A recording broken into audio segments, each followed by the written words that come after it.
The crawlspace beneath his smile. You don't forget a man like Grady Bell, you survive him, if you're lucky, and if you're unlucky, well, you stay in that crawlspace, limbs folded like forgotten dolls, lungs filled with insulation and rat droppings, your name etched in blood across the ceiling of a house that hasn't had power since '89, because Grady doesn't kill for need or even pleasure, Grady kills to build something terrible, something alive.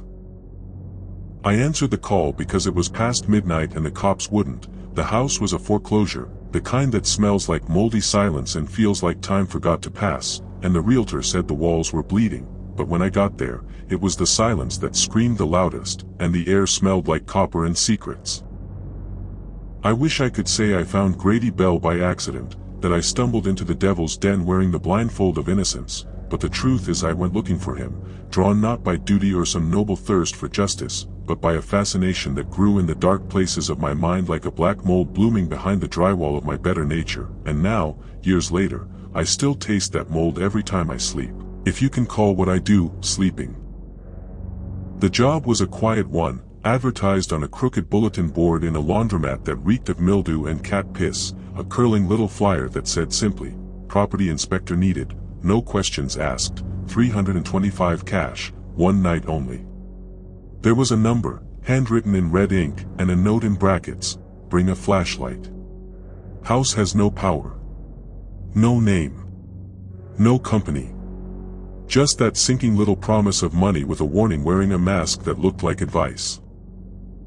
I should have let it rot on that board, should have walked away like I did with the hundreds of other dead-end offers plastered next to it, but something about the handwriting caught my eye, cramped and precise, like someone had practiced every letter over and over until they didn't need to think anymore, and that, more than anything, was what made me call. When I arrived at 112, Swale Drive, the house stood like a dead thing leaning into its own decay, a place that had been waiting far too long for someone to open its mouth and crawl inside, and I'll be honest with you, I didn't want to get out of the car, not really, not when I saw the porch sagging like a snapped spine, or the windows staring out with a kind of angry blackness, not when I saw the "For Sale" sign crumpled in the front yard like someone had stomped it into the dirt with purpose. The woman who hired me never gave a name. She texted an address and a door code and said, "You'll find the key in the ashtray. Don't look in the mirrors." I thought that last bit was a joke. Inside, the air smelled like something had died but refused to rot completely, like the walls were soaked in formaldehyde and bad memories, and the light from my flashlight jittered across the warped floorboards in a nervous way that made me feel like even the beam wanted to get the hell out of there. I stepped over broken glass in the entryway and paused when the front door clicked shut behind me with a soft, deliberate clunk, and that's when I realized there were no drafts in the house, none at all. The ashtray sat on a small end table in the living room, a ceramic thing shaped like a human hand, fingers curled in a way that made it look like it was gripping something invisible, and nestled inside the palm was a brass key with a tag that read "Crawlspace" in blocky black marker. The moment I touched it, something in the house breathed. Not a real breath, no, more like the echo of one, like an inhalation buried deep under the floorboards, waiting. I wasn't supposed to go into the crawlspace. That wasn't part of the job. But the key was warm in my hand, warmer than it should have been, and the hallway seemed to narrow as I walked down it, like the walls were closing in a little more with each step toward the trapdoor in the kitchen floor, and when I opened it, I swear to God, I heard something scurry in the dark below, followed by the sound of giggling, not from a child, no, worse, from someone pretending to be one. I should have run. I should have burned the house to the ground. But instead, I lowered myself into the darkness, flashlight in my teeth, the taste of rust already thick in my mouth, the key to the crawlspace now jammed in my pocket like a hot coal, and the breath of the house, yes, that long, slow, patient breath, exhaled. And that's when I saw the first face in the dirt. Not a body. Not even a full skull. Just a face. Peeled, stretched, nailed to the wooden beam beneath the kitchen like a mask made from regret and suffering, its lips sewn shut with twine and its eyes still moist. There was a second mask beside it. Then a third. By the time I saw the seventh, I realized each one was different. Each one watched me. And I hadn't even seen Grady Bell yet.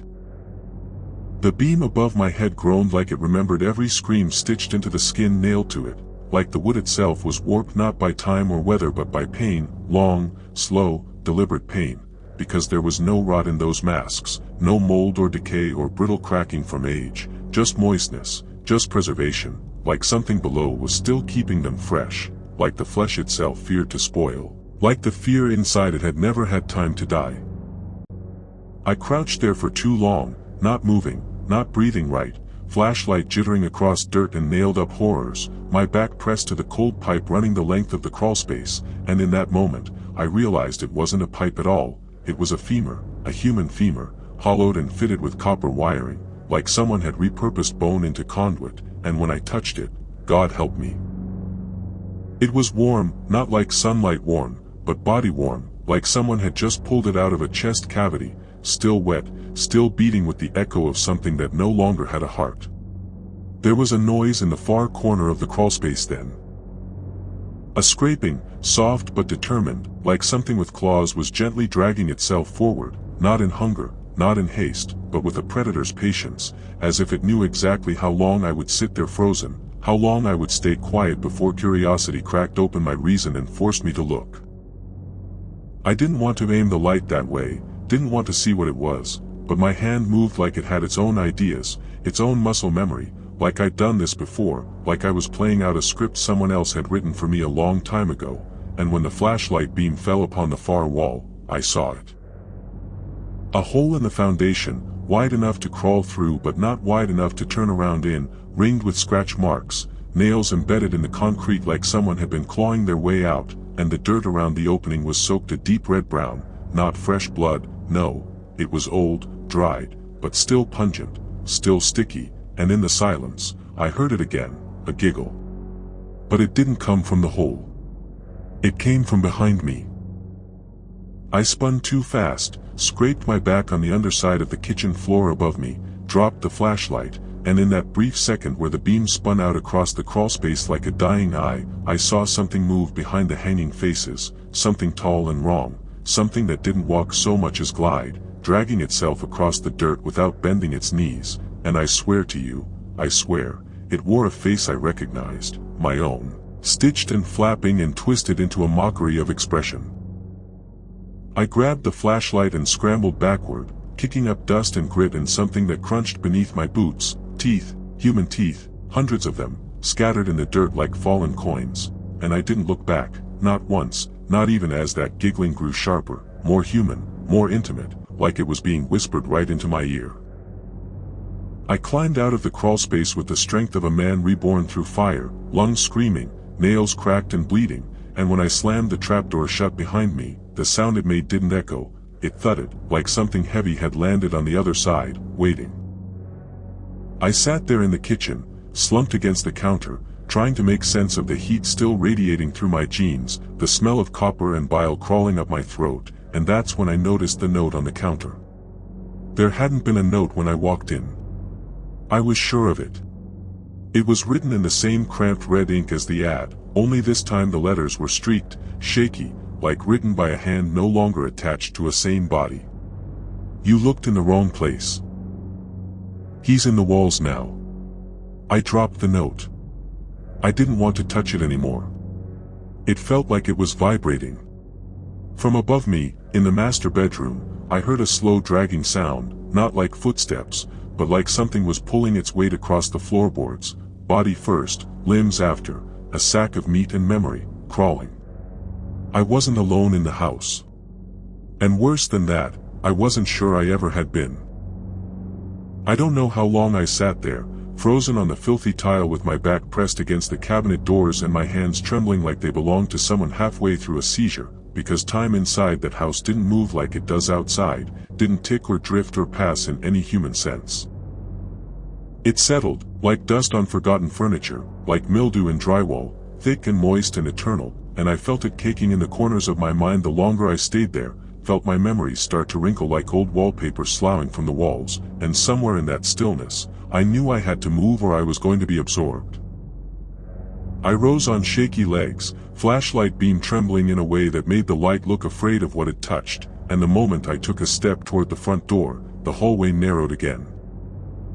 Subtle at first, a trick of the angles, maybe, or a shifting of shadow, but with every step, the ceiling slouched a little lower, the walls pressed a little closer, like the house was learning me, mapping my movement, tailoring its corridors to fit me tighter, and by the time I reached the front entrance, the door that had once stood slightly ajar was now gone. Not closed. Gone. In its place was a smooth expanse of drywall, fresh paint still tacky to the touch, like someone had sealed the exit while I was in the crawlspace, like the house had healed itself over the wound of its own invitation. And from somewhere deep inside, I heard a man humming, soft, tuneless, absent-minded, the way someone hums when they're gutting something, the way a butcher might hum as he slits a throat, not out of joy, not even out of malice, but out of habit. I followed it.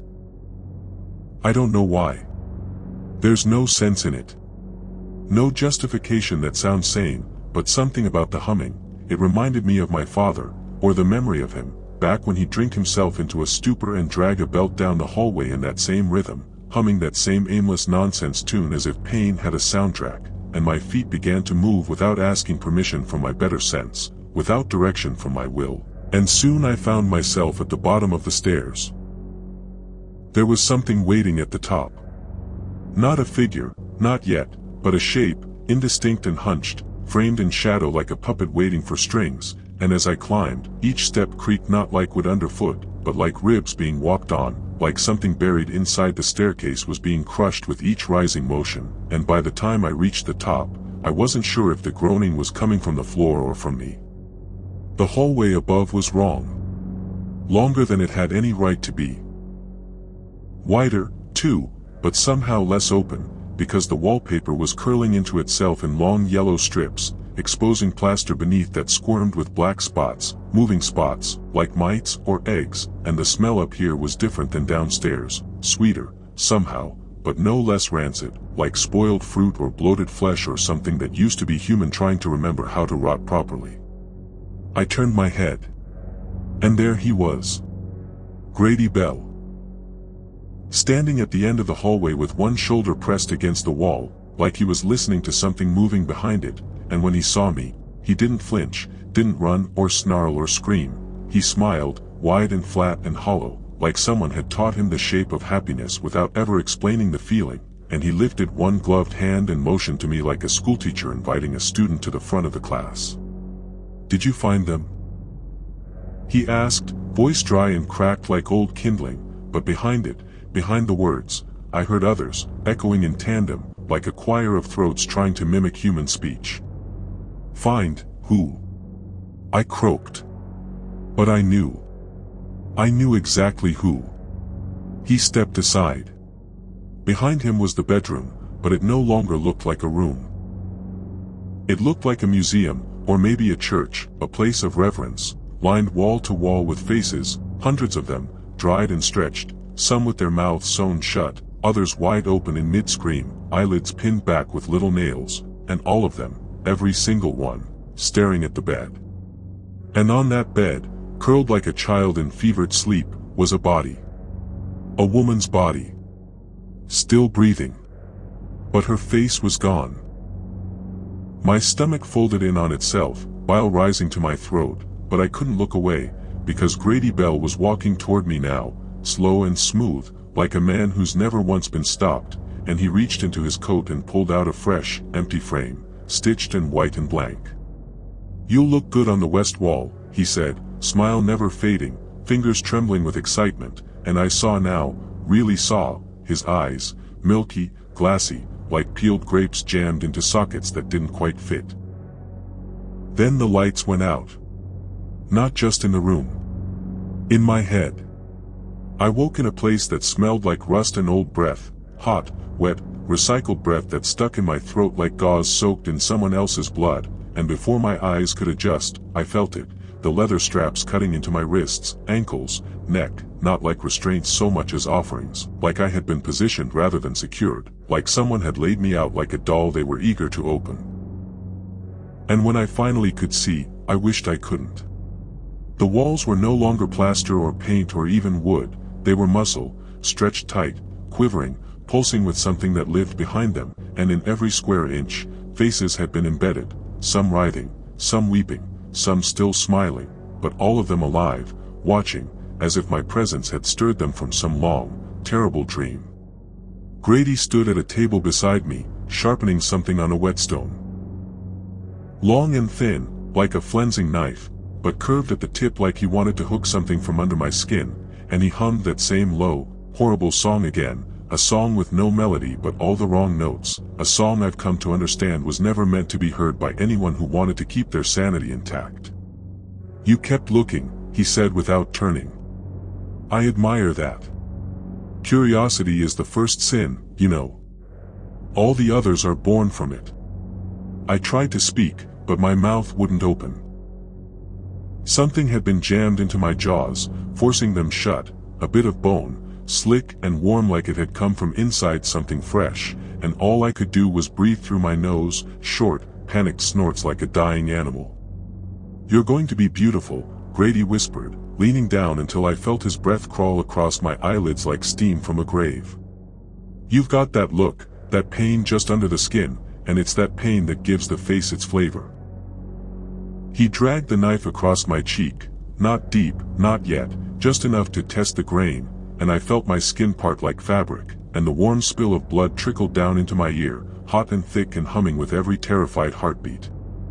The walls responded, moaning low, pulsing in time with my fear, and the faces around me began to twitch. Grady lifted a needle, long, silver, curved like a question mark, and began threading something into it. Hair. Human hair. My hair. "Don't worry," he whispered. "It's not the face I want to keep." He tapped my chest. "It's what's behind it." He pressed the knife into my forehead, slow, deliberate, like he was drawing a map, first the temples, then the bridge of the nose, then down around the chin, and I felt every nerve light up, felt my body want to thrash and scream but unable to move, unable to beg, and when he finally reached for the edge of my skin to peel, the world tilted. And someone screamed. But it wasn't me. It was the walls. The faces began to wail, loud and shrill, and one of them, one near the floor, younger than the rest, barely more than a boy, bit down hard on Grady's ankle. He screamed. For the first time, he screamed, and I saw blood erupt from his pant leg, spraying across the floor in wide, arcing bursts. The walls convulsed, ravenous, faces stretching from the meat of the room like hungry tongues, and they grabbed him. Not with hands, but with necks, spitting vertebrae like hooked chains, wrapping him, dragging him back. Grady howled. Not in fear, he didn't seem capable of fear, but in disgust, in betrayal, like he had raised these mouths from birth and they had turned against their father. They pulled him into the wall. They ate him alive. I don't remember how I got free. I don't remember crawling across the blood-slick floor. I don't remember escaping the house, or running through the woods, or waking in a ditch somewhere outside of town. But I remember this, his smile was still there, floating in the air like a ghost of what he'd been. Just the smile. Hovering in the dark. Grinning. And as I ran, I heard his voice echo behind my eyes, deeper than thought, louder than breath, "A face is only lost once. But it always finds a home again. If you find the Bell property. If you see the old wood siding, or the boarded windows, or the trapdoor beneath the stove, do not go inside. If you hear humming through the walls, if you feel something soft watching you from the ceiling, if the wallpaper begins to breathe, and the mirrors no longer reflect your eyes, run. Or worse, smile. He likes it when they smile.